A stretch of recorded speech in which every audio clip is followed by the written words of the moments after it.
Uno, después de hacerse una cirugía, que si se le inflama la piel, todos los efectos secundarios que a uno le han contado y que hoy queremos realmente abordarlos con el doctor, con el cirujano Kenny Cuadra, quien le damos la bienvenida. Doctor, gracias, bienvenido.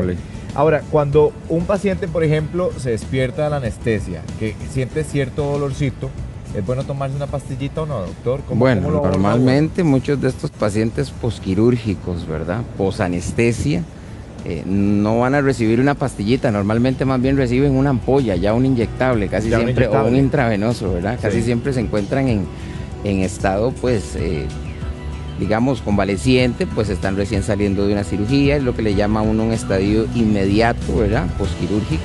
Entonces, normalmente estos pacientes casi siempre después de la anestesia empiezan con mucho dolor, se quejan mucho, aún estando inconscientes se quejan mucho. Entonces son pacientes que tenemos que tratar más con inyectables, intravenosos y los mantenemos ya en un estado distinto, ¿verdad? Un estado de observación constante. Eso es lo que llama uno sala de recuperación casi siempre. Doctor, conversábamos también el tema de muchas veces que se despierta el paciente y con una sed tremenda y el famoso vasito con agua le dicen no, mejor no se lo tome. Sí, es muy común que los pacientes, casi siempre, las personas tienen esa mala experiencia, salen de sala de cirugía y dicen tengo una sed increíble, quiero tomar líquido, necesito un vasito de agua. Lo que usualmente hacemos es mojarle los labios. ¿Por qué?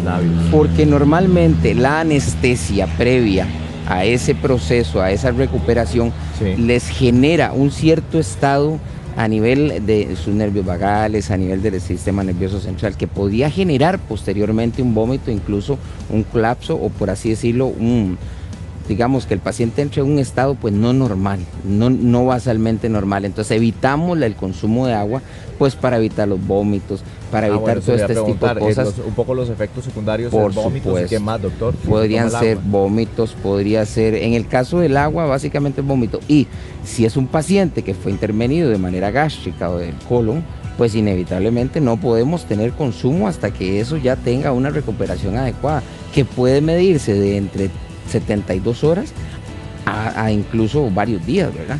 Eso va a depender del tipo de cirugía que el paciente haya tenido previamente. Pero la recomendación ahí entonces humedecer los labios. Casi siempre va a ser humedecerle los labios con un algodón. Y casi siempre esto, que quede claro, que el paciente que llega a la casa, y quede claro para los televidentes, el paciente que llega a la casa casi siempre ha sido un paciente que ya pasó esa etapa importante, esencial, delicada, porque esa parte casi siempre la vemos a nivel hospitalario. Claro, que son las siguientes, ¿cuántas?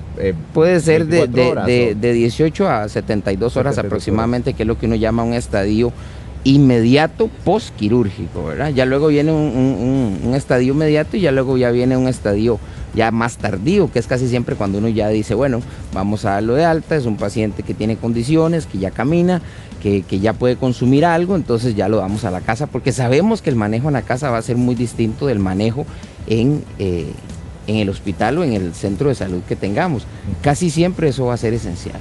Doctor, muchas veces, pero me imagino que eso es parte de los análisis postoperatorios, no sé si decirlo así, 72 horas, es el sangrado, porque muchas veces se les hace la cirugía, especialmente en zonas del estómago, y entonces empiezan a sangrar mucho. Por supuesto, entonces eso es esencial. Cabe el detalle que, incluyendo esto que hablábamos de la parte del agua, de la sed del paciente, todos los pacientes postquirúrgicos van a perder líquidos, van a perder sangre. Eso es inevitable. Entonces, ¿qué es lo que pasa? ¿Qué es lo que tratamos de evitar? Pues que nos sigan perdiendo. Entonces, de una u otra manera, ya sabemos que viene con un proceso de deshidratación. Es inevitable que ese paciente no vaya a tener sed. Sí, entonces, eso va a ser esencial. Y hasta cierto punto, entrando en ese otro tema que tú decías, perdona, ¿cuál era? Sí, hagamos esto. Vamos a irnos a las noticias de la hora y volvemos a retomar el tema, si le parece, doctor. ¿Cómo no? Vamos, noticias de la hora, ya volvemos. Estamos con el doctor Kenny Cuadra y estábamos hablando de estos temas después de una cirugía, si le duele, que la sed, que el sangrado excesivo, y nos quedamos en el sangrado. Totalmente, doctor. Ahí quedamos. Entonces sí, normalmente el paciente que sale de sala de cirugía postquirúrgico va a ser un paciente que tiene pérdida sanguínea, o sea, eso es inevitable. Eso va a ser un factor normal, puesto que nosotros hacemos una intervención quirúrgica casi siempre de manera abdominal e incluso en alguna extremidad. Sí. La pérdida tiene que existir, como también explicaba yo antes, de la parte de hidratación, que van de la mano, ¿verdad? Van de la mano. Es más, recientemente vi un paciente en donde tuvo una cirugía de rodilla, por mínima que fue, puedo decirte que tiene una pérdida. Entonces ya uno manda una hemoglobina y ya la hemoglobina está baja, ya el hematocrito está bajo. Son niveles que a nivel sanguíneo son importantes de valorar por una posible anemia. Entonces, ¿qué es lo que necesitan estos pacientes? Una reposición. No necesariamente tiene que ser sangre, porque si nosotros realmente pensáramos en que ese paciente necesita sangre, no lo dejamos egresar. Claramente. De una sola vez le hacemos la transfusión sanguínea, pero sí suele suceder, y ahora que tengo un paciente que estoy curando de quemadura, que tienden a perder mucho peso postquirúrgicamente, porque su cuerpo está tratando de reintegrarse, de volver a la vida cotidiana. Entonces, ¿qué es lo que mandamos? Comer bien, en altas cantidades, aumentar, duplicar, triplicar si es posible, para que estos pacientes, en lugar de perder, más bien generen. Y que puedan compensarse. Y por supuesto, exactamente. Ahora, ¿cuál es el inconveniente acá? ¿O cuál es el pero? Que esto va a depender del tipo de cirugía que haya tenido el paciente.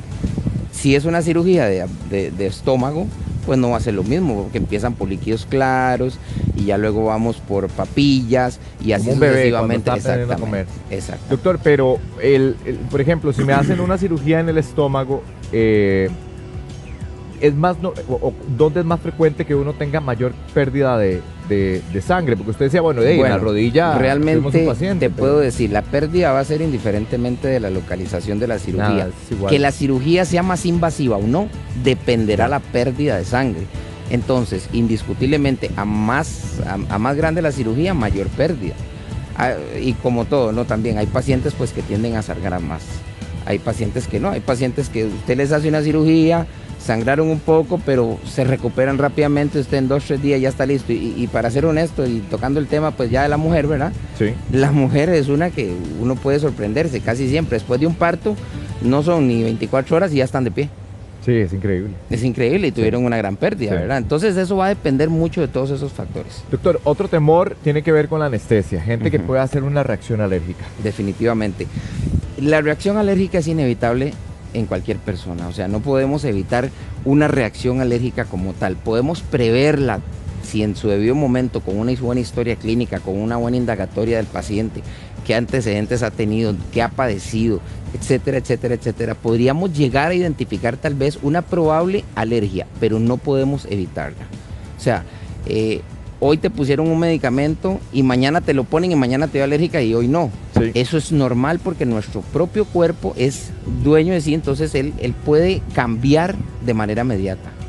Doctor, pero ¿qué tipo de pacientes o quiénes corren más riesgo de complicaciones? ¿Quién corre más riesgo de complicaciones? Bueno, en este caso en particular, el adulto mayor siempre va a ser más riesgoso, el menor de edad, ¿verdad?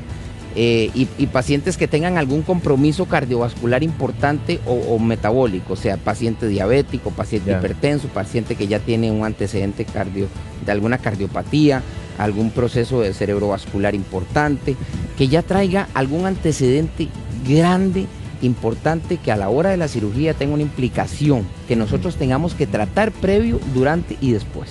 Doctor, y finalmente, ¿cuánto tiempo puedo ya empezar a hacer cositas después de la operación? Bueno, eso es un poco complicado de poder decir, porque si hablamos de una cirugía de tobillo, pues yo te puedo decir que de manera casi inmediata, posterior a la cirugía, unas 24 horas, y ya, no tal vez caminar, pero sí ya muletas, entonces ya puede estarse movilizando, igual en una rodilla, que a veces los mandamos a muévase rapidito para que vaya ya. No, y no solo eso, para evitar que la sangre se quede acumulada, ¿verdad? Bueno, importante. ¿Por qué? Porque eso es importantísimo. Le mandamos a veces heparina para estar evitando esa acumulación sanguínea, evitar los trombos, que no vaya a ser un colapso a nivel pulmonar y todo el asunto, y al final de cuentas entonces es un beneficio para el paciente. Pero de igual manera, no va a ser lo mismo una cirugía abdominal de un hígado, de un estómago, de un colon, de un corazón, porque un corazón no lo vamos a mandar a hacer ejercicio, indiscutiblemente, ¿verdad? Sí. Entonces, viene dependiendo de. Ahora, ¿cuánto en promedio? Dependerá de la cirugía, pero casi siempre uno promedia de unos 3 días aproximadamente a 8 días para que ya empiecen a tener una movilidad y una vida cotidiana más normal. Doctor Cuadra, muchas gracias por aclararnos todas las dudas. Continuamos con más y Pati ya está preparada.